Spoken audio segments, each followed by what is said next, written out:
Gracias. I assume, thank you for the nice introduction in English. So as to, thank you for having me. Today I am going to talk about the, let me just get my bearings here. As the slide says, I'm going to talk a bit about types of recent research by people about including greater psychological realism into economics.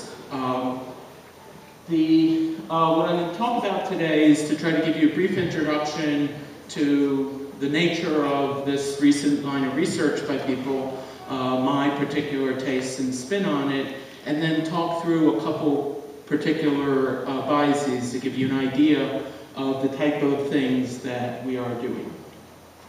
So behavioral economics would be defined as something like studying, introducing greater psychological realism into economics. It's not a term that I particularly like, but it's now become a very popular term to describe a whole line of research. And the history of it is something like a lot of great and creative minds for many decades and probably centuries have been open-minded to alternative assumptions within economics, including some great Nobel Prize winning economists, but it has not really been integrated into what I would call normal science economics, people talking about some of these things to try to change the way we do economics, and that's the emphasis I'm going to give today. So, beginning with the great psychologists Kahneman and Tversky, and Richard Thaler, and later people like George Lowenstein and Colin Kammerer, that started the real movement towards really integrating some psychological insights into economics. Then the rest of us came along after that and sort of got down to the normal science part of really integrating the psychology. So I'd like to describe behavioral economics as happening in sort of three waves. The first wave were people identifying anomalies, things that classical economic theory could not well explain, and to talk about what's going on with the alternatives. Then a sort of second wave, which was to start to formalize these alternatives, to start to think about ways that you could change the models within economics, and to start empirically testing them. And then sort of third wave, which is to become fully integrated within economics.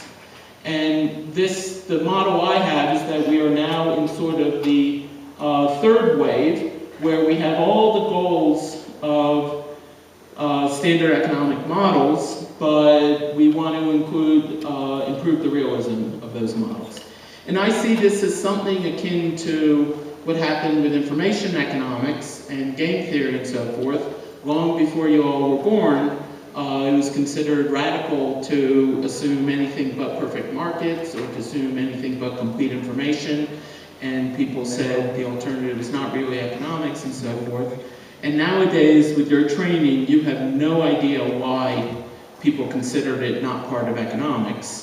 And my vision for a lot of the types of biases we're talking about is that the same thing is going to happen 15 years from now. So two premises of this new type of behavioral economics is that adding in untraditional assumptions does not in any way mean you want to stop using the traditional methods within economics.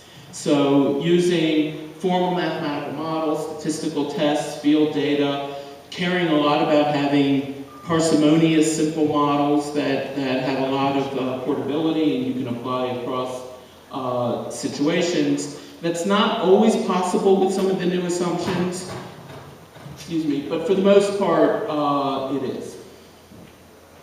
So there are a lot of bad critiques of economics over the years, including by people who talked about some of the alternatives and psychologists and so forth, accusing economists of having models that are not fully realistic. Completely true, no models are. And then many people complaining that you can't boil humans down into numbers and statistics. And My view is, of course, you can boil humans down into numbers and statistics. It's taking a lot away from what it means to be human, but it's adding a lot to how we can systematically study it.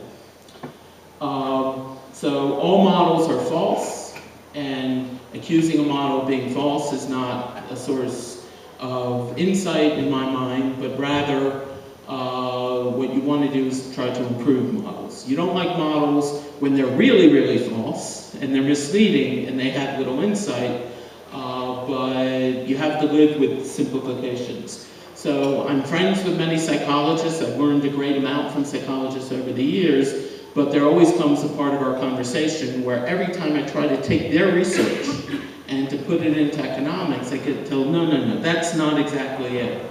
Or you're leaving out something, and my attitude is, of course I'm leaving out something. That's why I can write down a model. So what's happening is that by many of us now, this correlation between attacking economics for being too simple or restrictive or leaving things out and believing in the particular assumptions, most notably extreme rationality and self-interest and so forth, that correlation in many of our minds is going away. That you can think that people aren't perfectly rational, you can think that people aren't perfectly self-interested, you can think about other assumptions economists have made that are unrealistic without therefore saying we don't want mathematical and statistical models.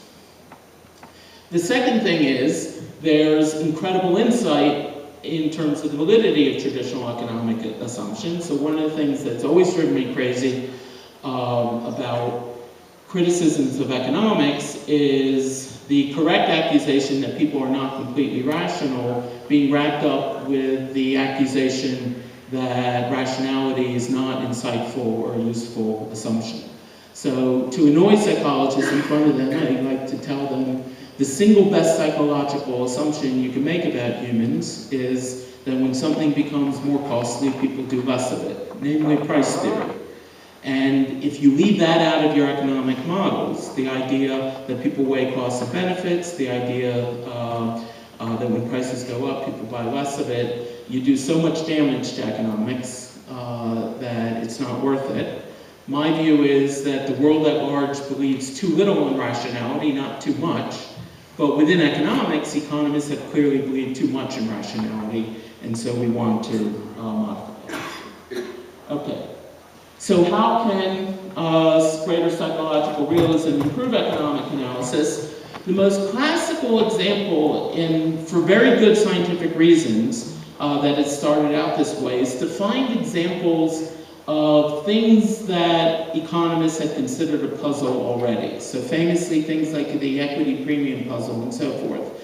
And Richard Thaler had a column for the Journal of Economic Perspectives called Anomalies, in which you basically, when economists have already said our theories can't explain something, you come along and you explain it better with a better psychological assumption. That, of course, is a way to proceed. My particular favorite class of ways that we can improve economics is to think about all the topics that you could be studying in your economics courses but are not. And I think what's often the case is that disciplines of any nature, theories, theoretical paradigms, tend to address the questions they're good at answering. So from my point of view, the important types of risk aversion, such as people buying small-scale insurance, and really importantly, people borrowing on credit cards and in pawn shops and other types of really short-term borrowing, that's the type of thing that you've probably barely seen in any of your economics courses. You talk about life cycle savings and consumption, you talk about a lot of other things, but there are really important facts about the economy and about economic behavior that don't often get discussed. And I think part of the reason is the unrealism, the inability of economics to explain it.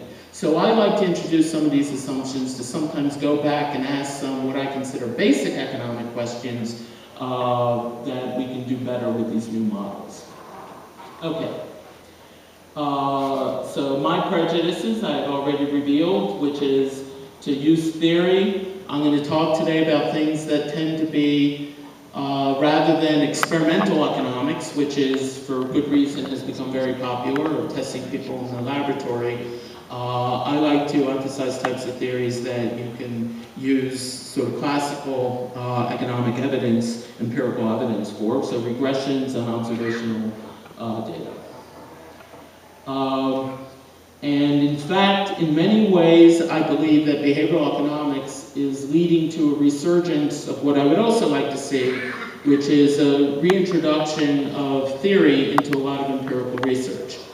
I think for very good reason, what happened in the last 30 years of economics has been a move away from theory and towards empirical evidence. We had lots of things that we had strong theories of and no empirical evidence for, and so I think quite sensibly economists have gone and studied empirical evidence with a much more open mind. And I'm a big fan of a lot of the types of research, relatively theory-free research, because it's helped identify important things that economic models were just clearly doing very badly at.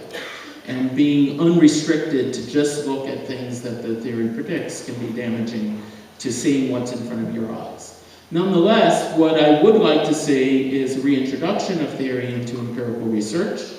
And I think that's happening, and part of the way that's happening is through better alternative models with greater realism. Because part of what's happened when people have looked at empirical evidence, they've seen things that are completely inconsistent with the theory.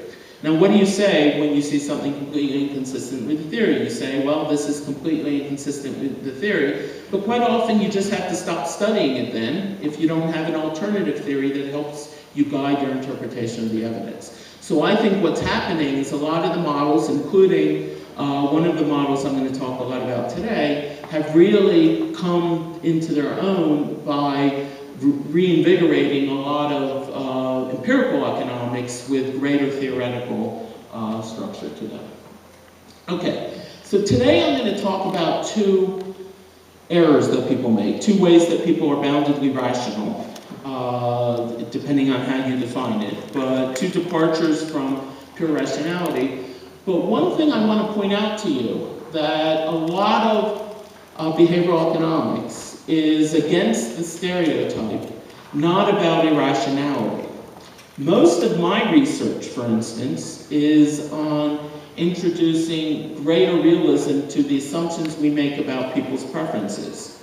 Rather than being purely self-interested, people care about others in complicated ways.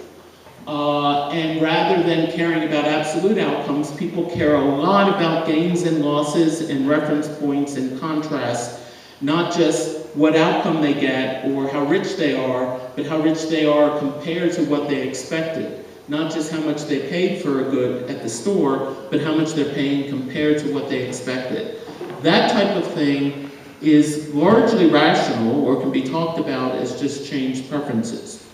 Against the stereotype that behavioral economists are always talking about errors, a lot of the fights I've had over the years are when I propose the simple rational explanation for some behavior, such as you observe people turning down unfair offers in the laboratory.